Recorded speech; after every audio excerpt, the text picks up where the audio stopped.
നാരായണ നാരായണ. ശ്രീ ഗുരുവായൂരപ്പ. ശ്രീമദ് ഭാഗവത മഹാപുരാണം ദശമസ്കന്ധം 29-ാമത്തെ അധ്യായം മുതൽ 33-ാമത്തെ അധ്യായം വരെ രാസലീല ആണ് പറയുന്നത്. രാസപഞ്ചാധ്യായി എന്ന് ഇതിന് പറയും.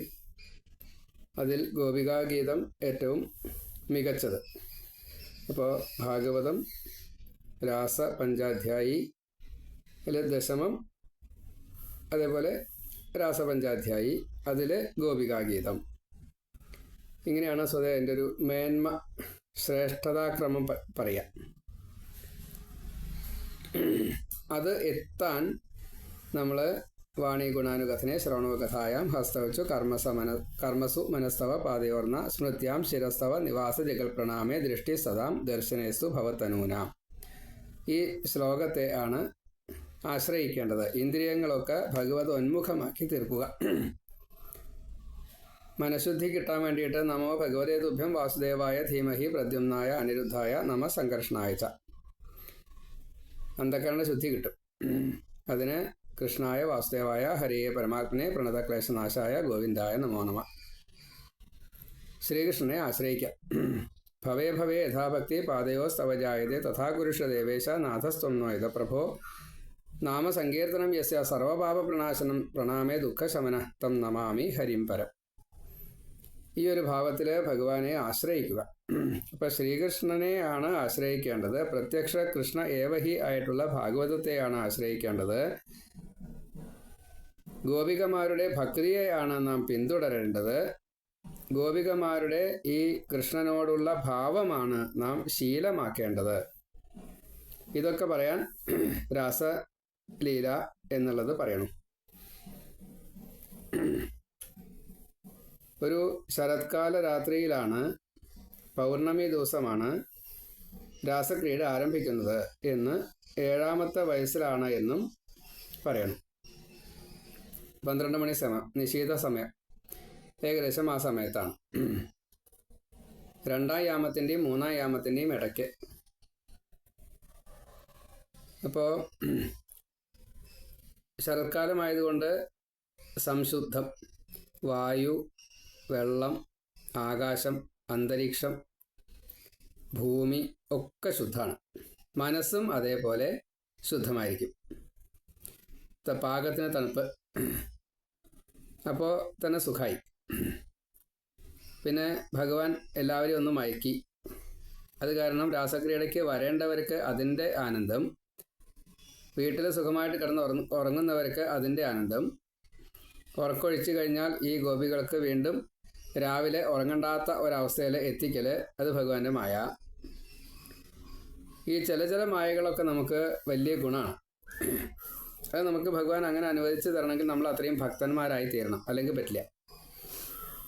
3 മണിക്കൂർ ഉറങ്ങണ യോഗികൾ, 6 മണിക്കൂർ ഉറങ്ങണ ആൾക്കാർ, ഇങ്ങനെയൊക്കെ ഉണ്ട്. അപ്പോൾ ഈ 6 മണിക്കൂർ ഉറങ്ങിക്കഴിഞ്ഞാൽ 6, 4, 24, 4-1 ഉറക്കം. അത് ശാസ്ത്രവും അനുവദിച്ചിട്ടുണ്ട്. ദേഹം അതിന് പാകമാണ്.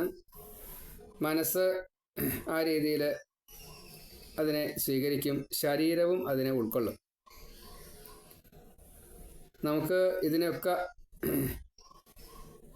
സാരമില്ല എന്ന രീതിയിൽ ഗോപികമാർ ഈ 7ാമത്തെ വയസ്സ് തുടങ്ങിയിട്ട് 4 കൊല്ലക്കാലം, 7, 4, 11 വയസ്സ് വരെയാണ് അവിടെ ഉണ്ടായിരുന്നത്.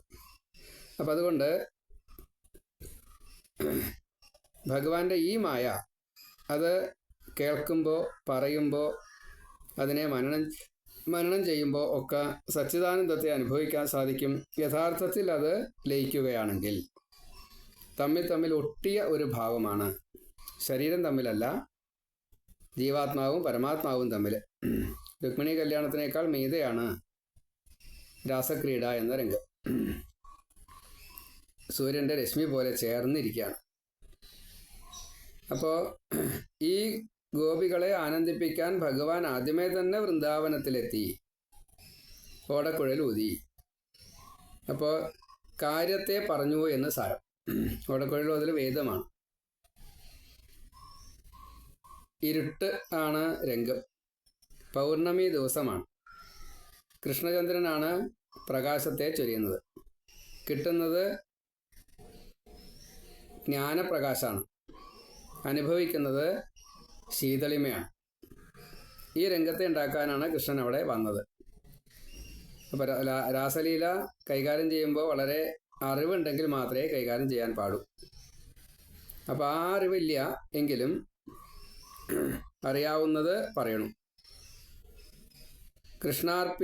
കൃഷ്ണഗൃഹീത മാനസകളായിട്ടുള്ള ഗോപികൾ ഈ ഓടക്കുഴൽ വിളി കേട്ട് കഴിഞ്ഞപ്പോൾ പരിസരം മറന്നു കൃഷ്ണൻ്റെ അടുത്ത് എത്തി. അപ്പോൾ കുറച്ച് ഉദാഹരണങ്ങളെ പറഞ്ഞത്.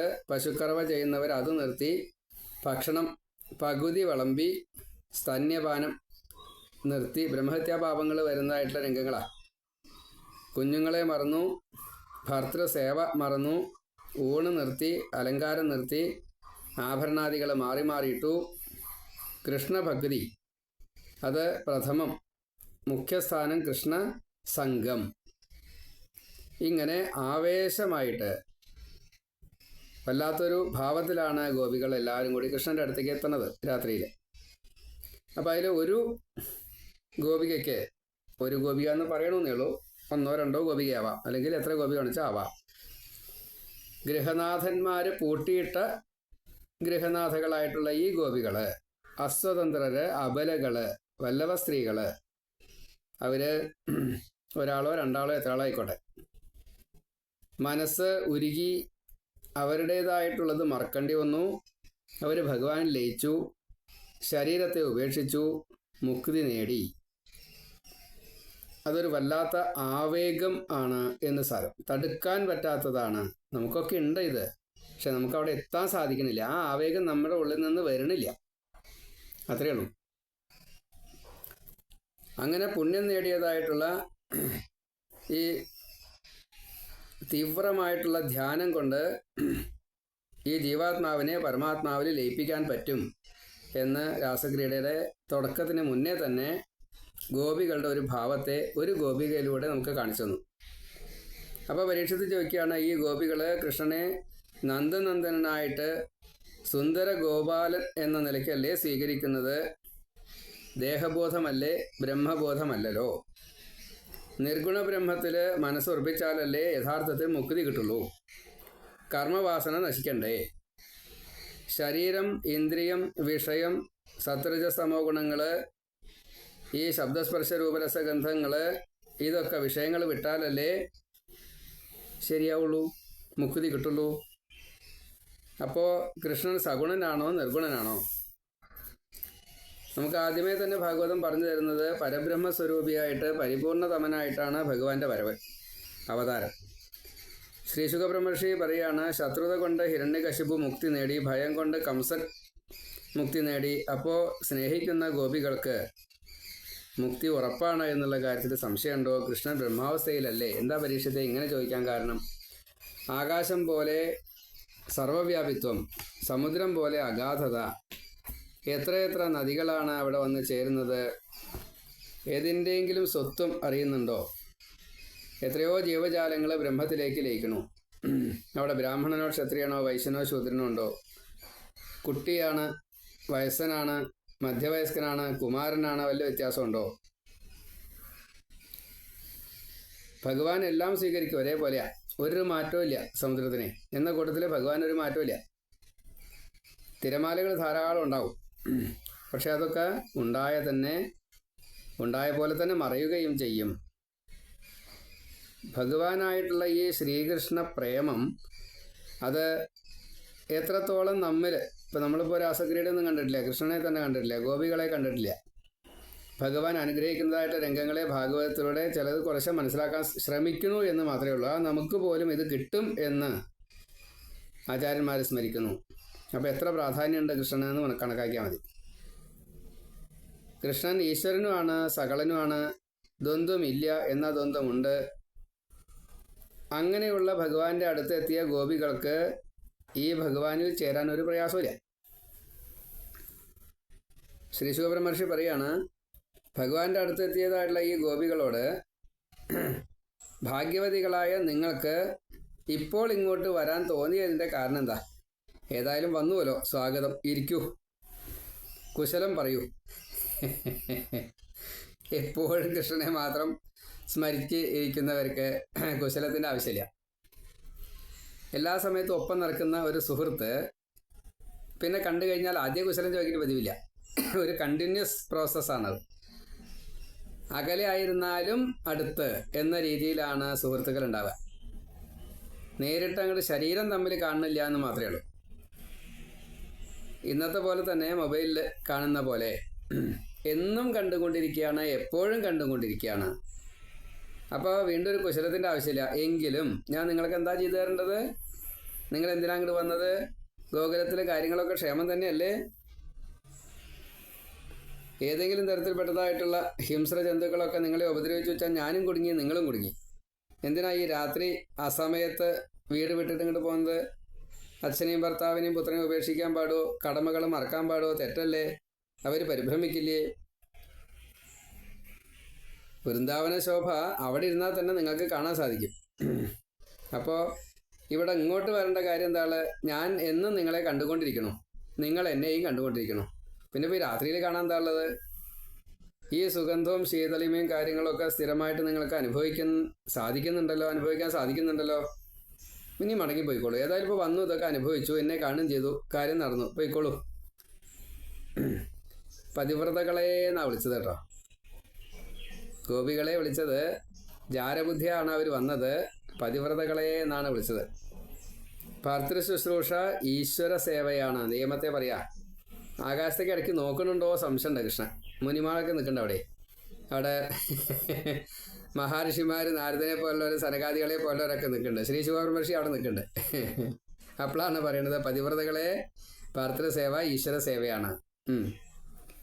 പിഞ്ചു കുട്ടികൾക്ക് സ്തന്യം കൊടുക്കണ്ടേ? മുടക്കാൻ പാടുമോ? വൃദ്ധർക്ക് പരിചര്യ ചെയ്യണ്ടേ? പശുവിനെ കറന്ന് കുട്ടിയെ കുടിപ്പിക്കണ്ടേ? എന്നോടുള്ള സ്നേഹം അത് ഏതൊക്കെ തരത്തിലാണ് വരണം ചോദിച്ചാൽ മുഴുവൻ നിശ്ചയില്ല. ഏതായാലും അതുകൊണ്ടല്ലേ, ആധിക്യം കൊണ്ടല്ലേ ഇങ്ങോട്ട് വന്നത്. ആത്മാവായിട്ടുള്ള എന്നോട് എല്ലാ ജീവജാലങ്ങൾക്കും ഇതേ പ്രേമാണ് ഉള്ളത് കേട്ടോ. അപ്പോൾ ഗോപികരുള്ള സ്നേഹം, പ്രേമം ചെറുതായിട്ട് കണ്ടു ഭഗവാൻ. അത് പറഞ്ഞു. ഇങ്ങനെയുണ്ട്. അവർക്ക് ഒരു മടാലെടുത്തിട്ട് അല്ലെങ്കിൽ ഒരു വാലെടുത്തിട്ട് തല വെട്ടി അത്ര വിഷമം ഉണ്ടാവില്ല. അത്ര വലിയ കാര്യം അപ്പം പറഞ്ഞതേ. എല്ലാ ജീവജാലങ്ങൾക്കും എന്നോട് സ്നേഹമുണ്ട്. നിങ്ങൾ സ്ത്രീകളാണ്, നിങ്ങൾ നിങ്ങളുടെ കടമ ചെയ്യണം. പരപുരുഷ ചിന്ത പാടില്ല.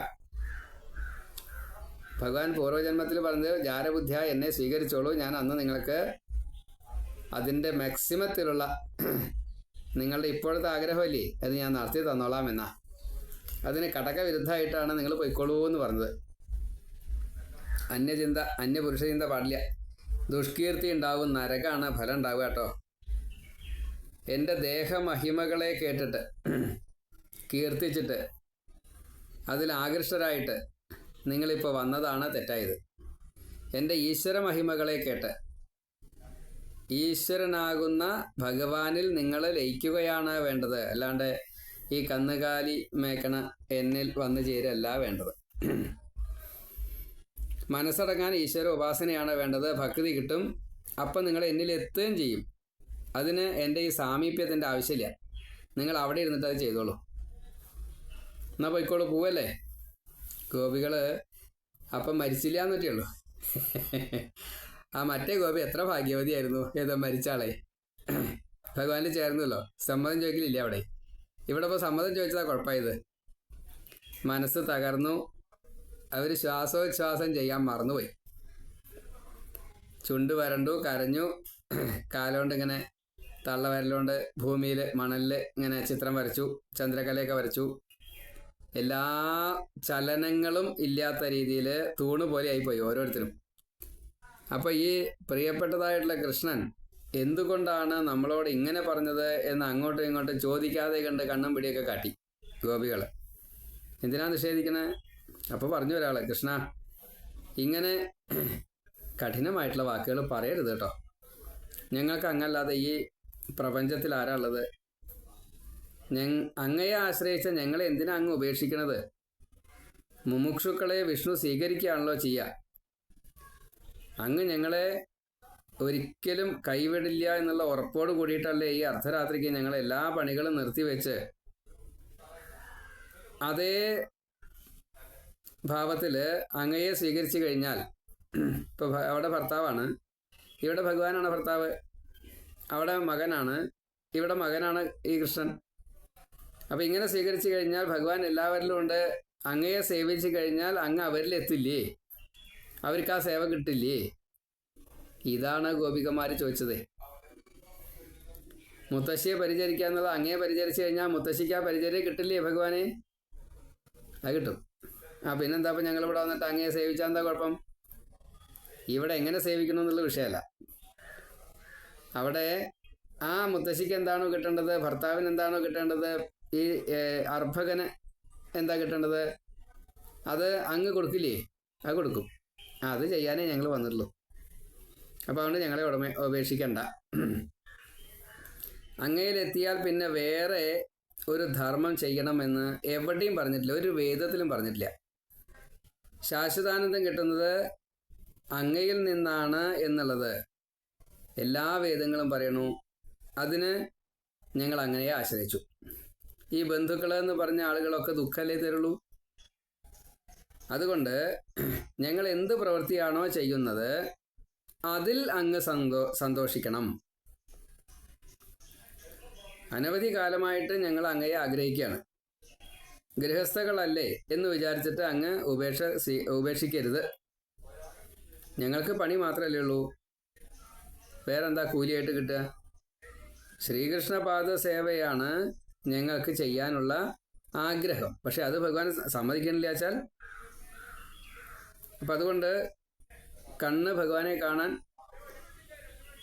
മൂക്കുകൊണ്ട് ഭഗവാന്റെ ഈ അർപ്പിച്ചതായിട്ടുള്ള തുളസി മണം സ്വീകരിക്കാൻ, അല്ലെങ്കിൽ വനമാലയിലെ പൂവിൻ്റെ ഗന്ധം, തേനിൻ്റെ ഗന്ധം ഒക്കെ ആവാം. നാവ് കൊണ്ട് നേരിച്ച പ്രസാദം, തൊലി കൊണ്ട് ഭഗവാനെ തൊടാൻ, ചെവി കൊണ്ട് ഭഗവാന്റെ കഥ കേൾക്കാൻ, കൈ കൊണ്ട് ഭഗവാന് പരിചര്യ ചെയ്യാൻ, കാല് കൊണ്ട് ഭഗവാനെ പ്രദക്ഷിണം വയ്ക്കാൻ. ഇത്രയും ഞങ്ങൾ വിചാരിച്ചിട്ട് തന്നെ ഉള്ളൂ. അതുകൊണ്ട് ഞങ്ങളെ രക്ഷിക്കണം. ഇനി ഒരു തിരിച്ചുപോക്ക് ഞങ്ങൾക്ക് പറ്റില്ല, ഉറപ്പ്. കൃഷ്ണ, അങ്ങ് ജനിച്ചന്ന് മുതൽ ചിരി, നോട്ടം, ക്രമേണയായിട്ട് വളരൽ, ഞങ്ങളെ കളിപ്പിക്കൽ, ഇപ്പോൾ ഇതായി ഓടക്കുഴൽ വിളി, അങ്ങനെ ഓരോന്നോരോന്നിട്ട് ധാരാളം ഉണ്ട് പറയാനേ. അപ്പം അതുകൊണ്ട് ഇതൊക്കെ ഞങ്ങൾ അങ്ങയിൽ ലയിച്ച ഭാവത്തിലാണ് ഇപ്പോൾ ഉള്ളത്.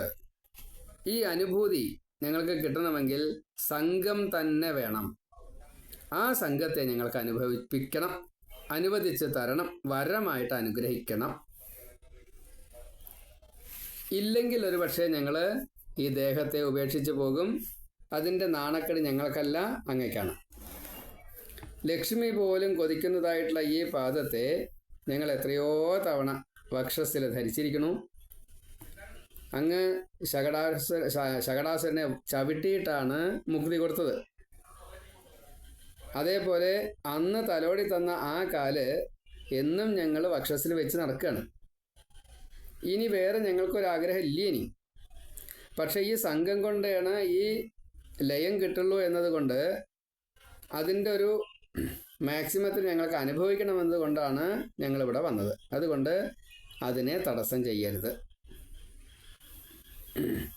തുളസിക്ക് പാദത്തിലാണ് സ്ഥാനം കൊടുത്തത് ഭഗവാൻ. പക്ഷേ ലക്ഷ്മി ആ പാദത്തിൽ ഇരുന്നോളാം എന്ന് പറയുമ്പോൾ ലക്ഷ്മിക്ക് തുളസിയോട് ലേശം ഒരു മത്സരം ഇല്ലേ എന്ന് പോലും മഹാഋഷികളടക്കം ചോദിക്കുന്നു. അപ്പോൾ പാദധൂളിയെ ആശ്രയിച്ചവർക്കൊക്കെ ഭഗവാൻ ഇതുപോലൊരു മത്സരബുദ്ധി തരുന്നുണ്ടോ? ഞങ്ങൾ തമ്മിൽ ഏതായാലും തർക്കങ്ങളൊന്നുമില്ല. ഞങ്ങൾക്ക് എല്ലാവർക്കും ഭഗവാനിൽ എത്തുക മാത്രമേ ആഗ്രഹമുള്ളൂ. ഞങ്ങൾ വെച്ചാൽ അവിടെ ഗോപികമാർ മാത്രമല്ല, എല്ലാ ഭക്തന്മാരും ഒരേപോലെ.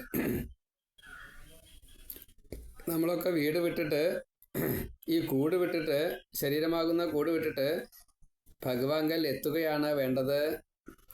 അതിന് ദാസ്യഭക്തി കൊണ്ട് മാത്രമേ സാധിക്കുള്ളൂ. എല്ലാ ഭക്തിയും ഭഗവാങ്കൽ എത്താൻ സാധിക്കുമെങ്കിലും സ്ത്രൈണത എന്നൊരു ഭാവം ഉണ്ടായതുകൊണ്ട്, പ്രപഞ്ചത്തിലെ ജീവജാലങ്ങൾക്കൊക്കെ ദേഹബോധം ഉണ്ടായതുകൊണ്ട് ഏറ്റവും എളുപ്പമായിട്ടുള്ള മാർഗം ഭഗവാങ്കൽ ചേരുക എന്നത് ദാസ്യഭക്തിയാണ്. എല്ലാ ഭക്തിയും ഒരുപോലെ തന്നെ എങ്കിലും ഭഗവാന്റെ ഓരോ അംഗപ്രത്യംഗം പറയുകയാണ്. ഈ നീല നിറത്തിലുള്ള മുടി നെറ്റിയിൽ, പുഞ്ചിരിക്കുന്നതായിട്ടുള്ള മുഖം, കാരുണ്യ നോട്ടം, മകരകുണ്ടലങ്ങൾ അണിഞ്ഞതായിട്ടുള്ള ഈ കാത്, വളരെ മിനുസമുള്ളതായിട്ടുള്ള ആ നടുക്കിലൊരു കുഴിയുള്ള കവിള്, ശ്രീവത്സം മറുക്, ലക്ഷ്മി വക്ഷസിൽ വനമാല, സംസാരത്തെ തീർക്കുന്നതായിട്ടുള്ള കൈകൾ, ധാരാളം ആഭരണങ്ങൾ,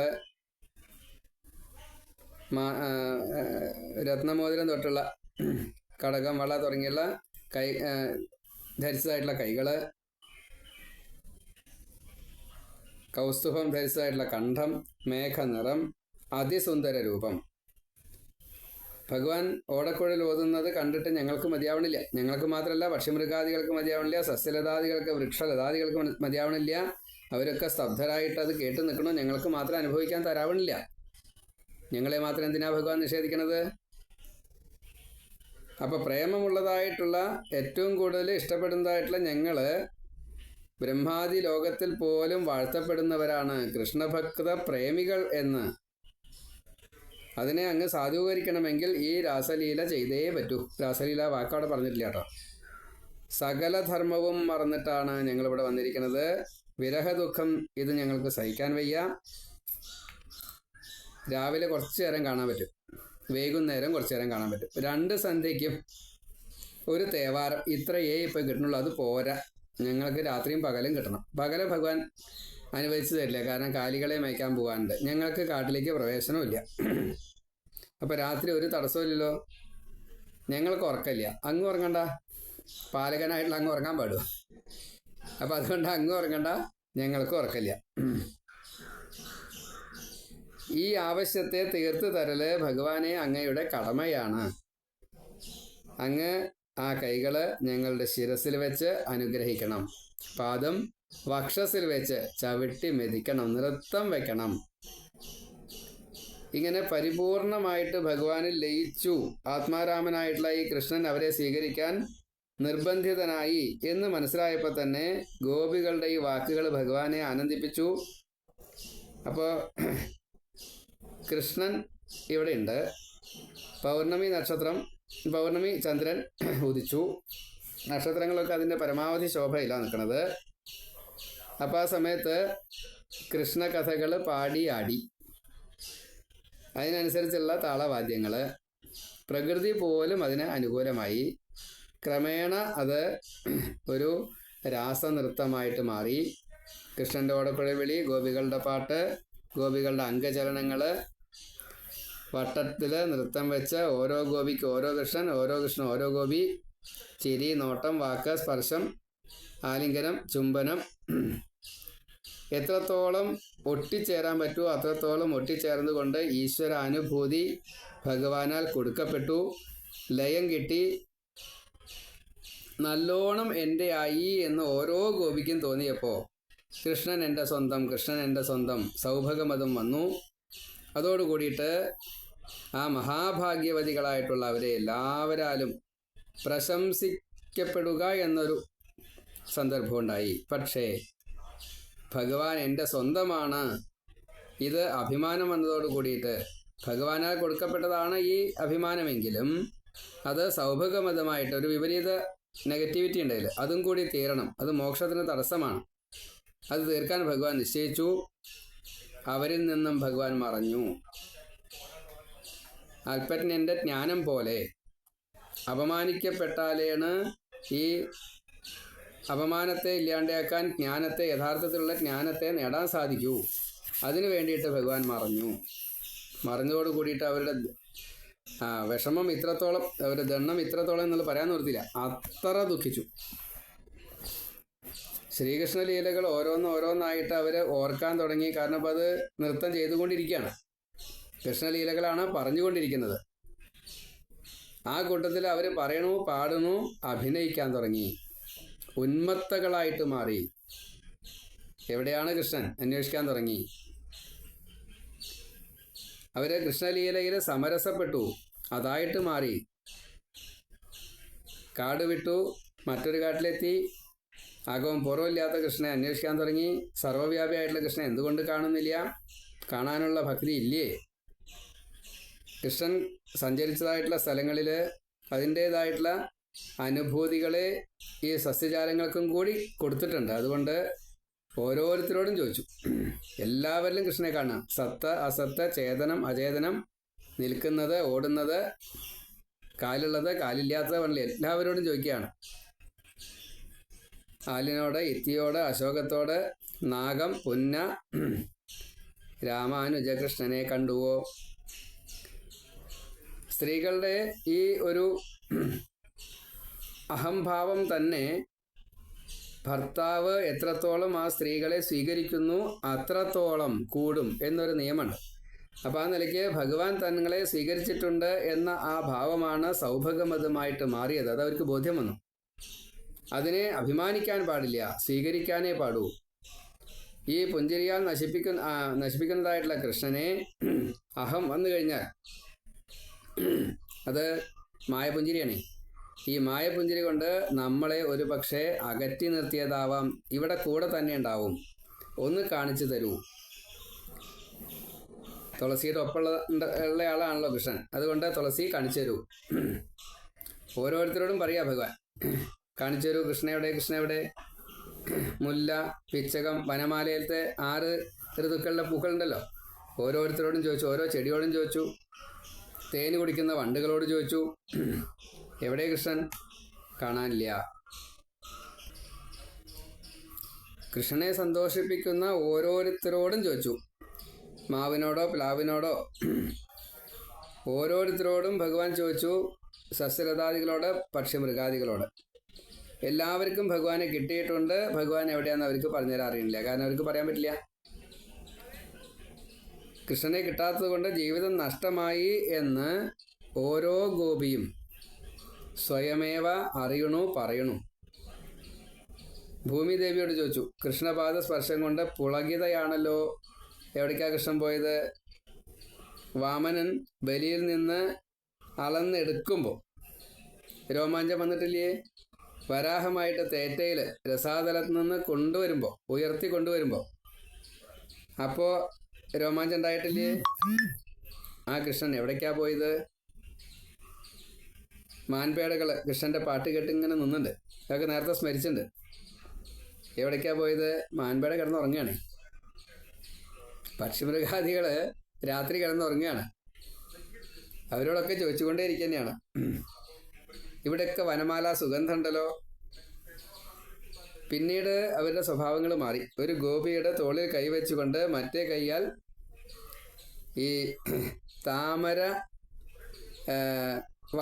താമരയുടെ വളയുണ്ടായിട്ട് ഇങ്ങനെ മാലയാക്കിയിട്ട് അത് ആലിംഗനം ചെയ്യുന്ന രീതിയിൽ കൈകൾ കൂട്ടിപ്പിടിച്ചുകൊണ്ട്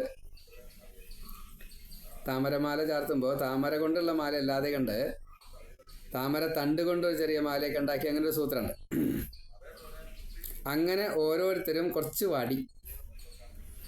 അങ്ങനെ ഓരോ ഗോപികളും ഈ കൃഷ്ണൻ്റെ വനമാല പോലെ എന്ന് സങ്കല്പിച്ചുകൊണ്ട് ഓരോ ഗോപി ഓരോ താമരയെ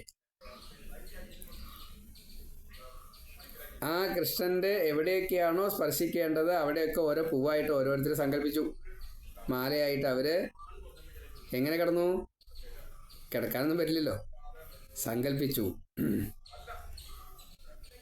ഓരോരുത്തരും കൃഷ്ണൻ എവിടേക്കാണ് പോയത്, കൃഷ്ണൻ എവിടേക്കാണ് പോയത് പരസ്പരം ചോദിക്കണു. കുറ്റിച്ചെടികളോട്, വൃന്ദാവനാണല്ലോ, നിറച്ച് തുളസിയുണ്ട്. തുളസിയോട് ഇതേ രോമാഞ്ചം കാണുന്നുണ്ടല്ലോ, എവിടെ പോയി കൃഷ്ണൻ? കൃഷ്ണൻ തൊട്ടേൻ്റെ ആണോ ഈ രോമാഞ്ചം? തന്മയീ ഭാവം കൊണ്ട് ഓരോരുത്തരും അഭിനയിക്കാൻ തുടങ്ങി. കുട്ടിക്കാലം മുതൽ കാണാൻ തുടങ്ങിയതാ. അപ്പോൾ ആദ്യം ഉണ്ടായിട്ടുള്ള വലിയ സംഭവമാണ് പൂതനാമോക്ഷം എന്നുള്ളത്. ഒരാൾ പൂതനയായി, ഒരാൾ കൃഷ്ണനായി, വേറൊരാൾ ശകടാസുരനായി.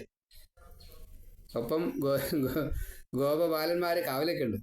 അങ്ങനത്തെ ഗോപികളായി കുറേ ആൾക്കാർ. ശകടണ്ട് വരുന്നു, ഒരാൾ കൃഷ്ണനായി, കൃഷ്ണൻ കാലമുണ്ട് ഇങ്ങനെ ആ ശകടത്തിനെ ഛിന്ന ഭിന്നാക്കണം. തൃണാവർത്തൻ കൊടുങ്കാറ്റായിട്ട് വന്നത്, ആകാശത്തേക്ക് പോകുന്ന ഗോപി. കൃഷ്ണനായിട്ടുള്ള ഗോപി ആ ആകാശത്തിൽ വെച്ചിട്ട് ആ രാക്ഷസൻ്റെ കഴുത്ത് പിടിച്ച് ഞെരിക്കുന്നത്, താഴേക്ക് വീഴുന്നത് എല്ലാം അഭിനയിക്കുകയാണ്. വത്സാസുരൻ, ബകാസുരൻ, അതേപോലെ പല രീതിയിൽ കൃഷ്ണൻ പശുക്കളെ വിളിക്കുന്ന രംഗങ്ങളൊക്കെ ഉണ്ട്. അതൊക്കെ വേണുഗാനം നടത്തുന്നതായിട്ടുള്ള കൃഷ്ണൻ, നടനം, കാളിയമർദ്ദനം, ഗോവർദ്ധനോദ്ധാരണം, ദാവാഗ്നിപാനം, ദാമോദരലീല, ഓരോന്നോരോന്നൊന്നില്ല, എല്ലാം അഭിനയിച്ച് താതാത്മ്യം അങ്ങനെ സൂക്ഷിച്ച് നടക്കുക. രാത്രിയാണ് കേട്ടോ, ഈ നിലാവ് മാത്രമേ ഉള്ളൂ. പക്ഷെ ജ്ഞാനപ്രകാശം അവരുടെ ഉള്ളിൽ മാക്സിമം അങ്ങോട്ട് കൂടി. ഭൂമിയിലേക്ക് ഇങ്ങനെ നോക്കിയപ്പോൾ ഈ പുളകം കാണുന്നുണ്ടല്ലോ, അപ്പോൾ അവിടെ കാലടിപ്പാട് കണ്ടു, ഒരാണിൻ്റെയും ഒരു പെണ്ണിൻ്റെയും. വജ്രാങ്കുശ ധ്വജ സരോരുഹ യവാദികളെ കണ്ടു. കൃഷ്ണൻ്റെ പാദമാണെന്ന് മനസ്സിലായി. ഗോപികളുടെ പാദം, മറ്റേ വേറൊരു ഗോപിയുടെ പാദം കണ്ടു. അപ്പോൾ ഒന്ന് ആണിൻ്റെ ഒന്ന് പെണ്ണിൻ്റെയാണ്, ഒന്ന് രാധാഗോപിയുടെയും ഒന്ന് കൃഷ്ണൻ്റെയാണ്. അതിങ്ങനെ കണ്ടു. രണ്ടുപേരും സല്ലപിച്ചിട്ടാണ് പോയത്. അവരുടെ ഒരു ഭാഗ്യം ആലോചിച്ച് നോക്കൂ. പിന്നെ അവർ ചെയ്തതായിട്ടുള്ള പ്രവർത്തനങ്ങളെ ഓരോന്നോരോന്നായിട്ട് എണ്ണി പറഞ്ഞു. ബ്രഹ്മാവ്, വിഷ്ണു, ശിവൻ സകല പേരും ഇതേപോലെ തന്നെ ഈ ലക്ഷ്മി ആയാലും ശരി ഈ പാദധൂളിക്ക് ആശ്രയിച്ചുകൊണ്ടിരിക്കുകയാണ് കേട്ടോ. വിഷ്ണുവിൻ്റെ അവതാരമാണ് കൃഷ്ണൻ പറഞ്ഞിട്ട് കാര്യമില്ല. കൃഷ്ണൻ അത്രയും കൂടുതൽ പ്രാധാന്യമുണ്ട് എന്ന് എല്ലാ പുരാണങ്ങളും ഭാഗവതത്തിൽ അങ്ങനെ ഒരു വിശേഷണം പറഞ്ഞിട്ടില്ല എന്ന് മാത്രമേ ഉള്ളൂ. അത്ര പ്രാധാന്യമുണ്ട്. എല്ലാവർക്കും ഈ പാദധൂളിയാണ് ആശ്രയമുള്ളൂ. ഈ ഗോപിയുടെ പാദചിഹ്നം കണ്ടപ്പോൾ അതിങ്ങനെ എത്ര ദൂരമുണ്ട് എന്ന് നോക്കി കുറച്ച് കഴിഞ്ഞപ്പോൾ ഗോപിയുടെ പാദചിഹ്നം കാണാനില്ല, കൃഷ്ണൻ്റെ കാണാനുണ്ട്. അത് മാത്രമല്ല ഇത്തിരി താണിട്ടുമുണ്ട്. അപ്പോൾ ഈ ഗോപിയെ ഏറ്റിയിട്ടുണ്ടാവും. അപ്പോൾ തോന്നി, ഓ ആ ഗോപിയുടെ ഒരു ഭാഗ്യേ. അതങ്ങനെ ചെന്നിട്ട് ഒരു ആലിൻ്റെ ആൽത്തറയുണ്ട്, ആൽത്തറയിൽ ആലിൻ്റെ ചുവട്ടിലെത്തി. അവിടെ എത്തിക്കഴിഞ്ഞപ്പോഴാണ് രണ്ടുപേരും നാല് പാദം കണ്ടു. അവിടെ ഇരുന്നതായിട്ടുള്ള ആ പാട് കണ്ടു. അവിടെ തലമുടി വീഴ് എന്തോ ഉണ്ടായിട്ടുണ്ട്. ഏതായാലും തലമുടി ഇന്ന് ഒതുക്കി കൊടുത്തിട്ടുണ്ട് എന്ന് മനസ്സിലായി. മുല്ലപ്പൂവ് അവിടെ ഇവിടെയും കിടക്കുന്നുണ്ട്. അപ്പം മുല്ലപ്പൂ മാല ഉണ്ടായിട്ട് ചൂടി കൊടുത്തിട്ടുണ്ട് എന്ന് മനസ്സിലായി. ഓ ഈ ഗോപിയുടെ ബാല്യക്കാരനായിട്ടുണ്ടല്ലോ കൃഷ്ണൻ. പരീക്ഷത്തെ ആത്മാരാമനായിട്ടുള്ള കൃഷ്ണന് ശ്രീ ശുഗ മഹർഷി പറയുകയാണ് കൃഷ്ണനെ കുറിച്ചിട്ടേ, ഈ ഗോപികൾ പറഞ്ഞതൊക്കെ, ഈ രാധാഗോപി പറഞ്ഞത് മുഴുവനെ ഒരു പെൺകോന്തനെ പോലെ ഇരുന്ന് ചെയ്തു കൊടുത്തു കേട്ടോ.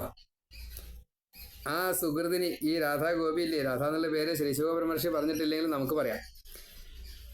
തോളിൽ കൈയിട്ടു, ഏറ്റി നടന്നു, ആൽത്താരയിൽ ഇരുത്തി, മുല്ലമാല ചൂടിച്ചു, മുടി കെട്ടിക്കൊടുത്തു. മുല്ലമാല അതിലാണ് ചുറ്റി കൊടുത്തത്. ഭഗവാന്റെ ഒരു ലീല. സ്ത്രീകൾക്ക് ആസക്തനായി കഴിഞ്ഞാൽ പുരുഷൻ എന്തും ചെയ്യും, തരം താഴും, കുരങ്ങിനെ പോലെ കളിപ്പിക്കട്ടോ, ജീവിതം നഷ്ടാക്കട്ടോ. ഇത് പഠിപ്പിക്കുന്നതാണ് ഭഗവാൻ. നമ്മളെ അനുഗ്രഹിക്കാൻ ഭഗവാൻ പലതും ചെയ്തു, ചെയ്യിക്കും. അപ്പോൾ ഈ ഭഗവാൻ ഞാൻ പറഞ്ഞാൽ കേൾക്കുമെന്ന് തോന്നിക്കഴിഞ്ഞാൽ ഭഗവാൻ മറിയും. അതാണ് സൗഭഗമതം. മന്ത്രവാദികളൊക്കെ അങ്ങനെയാണത്രേ. അവർ പറഞ്ഞാൽ ഭഗവാൻ ബാല്യക്കാരനെ പോലെ ചെയ്യുന്ന. ഭക്തൻ പറഞ്ഞാലും ചെയ്യും കേട്ടോ, പക്ഷേ ഭക്തൻ പറയില്ല. ഭക്തന് ഒരാവശ്യമില്ല. ഋഷിമാർ ഈ രാജാക്കന്മാർക്ക് കുട്ടികളില്ലാണ്ടാകുമ്പോൾ അവർക്ക് വേണ്ടിയിട്ട് ഒരു ഉണ്ണിയെ കൊടുക്കുമോ ഭഗവാനെ എന്നേ ചോദിക്കാറുള്ളൂ. സ്വന്തം ആവശ്യങ്ങൾ സാധാരണ ഭക്തന്മാർ പറയാറില്ല. കാരണം പറയേണ്ടി വരാറില്ല. ഭഗവാനൊക്കെ കൊടുക്കും. അത്ര കുറച്ചേ വേണ്ടൂ. ആ കുറച്ച് അനുഭവിപ്പിച്ചു കൊടുക്കും. അപ്പോൾ പിന്നെ എന്താ ആവശ്യമുള്ളത്? ഇന്ന് ബ്രാഹ്മണ്യമില്ല, അതുകൊണ്ടാണ് ഈ ആവലാതി. കിട്ടിയത് പോരാ എന്ന് തോന്നണതേ. എനിക്കതും വേണം ഇതും വേണമെന്ന് തോന്നാനുള്ള കാരണം ബ്രാഹ്മണ ഭക്തി ഇല്ല. ബ്രാഹ്മണർക്കൊട്ട് ഭക്തി ഇല്ല. ബ്രാഹ്മണർക്ക് ഭക്തി ഉണ്ടെങ്കിൽ ഈ കുഴപ്പമുണ്ടാവില്ല. അപ്പം നല്ലോണം ശ്രദ്ധിക്കണം കേട്ടോ പരീക്ഷത്തെ. ഭഗവാൻ തരുന്നത് മുഴുവൻ കാരുണ്യമാണ്. അങ്ങും ഞാനും ഒരു വ്യത്യാസമില്ല ഭഗവാന്. ഇപ്പോൾ പരീക്ഷത്തിൻ്റെ മനസ്സിൽ ശ്രീ ശുഗ മഹർഷി മഹാജ്ഞാനിയാണ്, ഭഗവാൻ തന്നെയാണ്. പക്ഷേ പരീക്ഷത്തെ അങ്ങനെയല്ല കേട്ടോ. ഞാനും അങ്ങും ഭഗവാന് തുല്യനാണ്. നമ്മൾ പറയുന്ന ഈ സംവാദം കേൾക്കുന്ന ഓരോ ഭക്തനും ഭഗവാന് പ്രിയനാണ്, ഇഷ്ടനാണ്, തുല്യനാണ്. ഏറ്റക്കുറച്ചിലൊന്നുമില്ല. എപ്പോഴാണ് അവിടേക്ക് ലയിക്കാൻ സാധിക്കുക എന്നുള്ളത് അത് ഭഗവാൻ നിശ്ചയിക്കും. അതുവരെ നമുക്കൊന്നും ചെയ്യാൻ പറ്റില്ല. അപ്പം അതുകൊണ്ട് നല്ലോണം മനസ്സിരുത്തണം കേട്ടോ, പ്രത്യേകം പറയാ. ഇങ്ങനെ ഭഗവാനെ ആശ്രയിച്ചവർക്കൊക്കെ ഭഗവാൻ പരമാവധി ഗുണത്തെ കൊടുത്തിട്ടുണ്ട്. ആ ഗോപിക്ക് മാത്രം കൃഷ്ണനെ കിട്ടിയില്ലോ, നമ്മൾക്കൊന്നും കിട്ടിയില്ലല്ലോ എന്നതാണ്. ഇങ്ങനെ പറഞ്ഞുകൊണ്ടിരിക്കുമ്പോഴാണ് അവിടേക്ക് ചെല്ലുന്നത്. രാധയും കൃഷ്ണൻ കൂടിയിട്ട് ഇരിക്കുന്നതായിട്ടുള്ള രംഗത്തേക്ക് ചെല്ലുകയാണ്. അപ്പോൾ രാധയുടെ വിലാപമാണ് ഇനി പറയേണ്ടത്. അത് നമുക്ക് അടുത്തേ പറയാം. സർവത്ര ഗോവിന്ദ നാമസങ്കീർത്തനം ഗോവിന്ദ ഗോവിന്ദ ഒരു സമയക്രമം വെച്ചിട്ടാണ് പറയുന്നത്. അതുകൊണ്ടാണ് അത്. രാധാവിലാപം ഇപ്പോൾ പറയാൻ നിന്നാൽ നമുക്ക് ആ സമയത്തിൻ്റെ പരിധി വല്ലാണ്ട് കിടക്കും. അപ്പോൾ അത് കേൾക്കുമ്പോൾ ഒരു പ്രയാസം. അപ്പോൾ അതിൻ്റെ അടുത്തത് നിങ്ങൾ ശ്രദ്ധിച്ച് കിടക്കുക. സർവത്ര ഗോവിന്ദ നാമസങ്കീർത്തനം ഗോവിന്ദ ഗോവിന്ദ നാരായണ നാരായണ നാരായണ.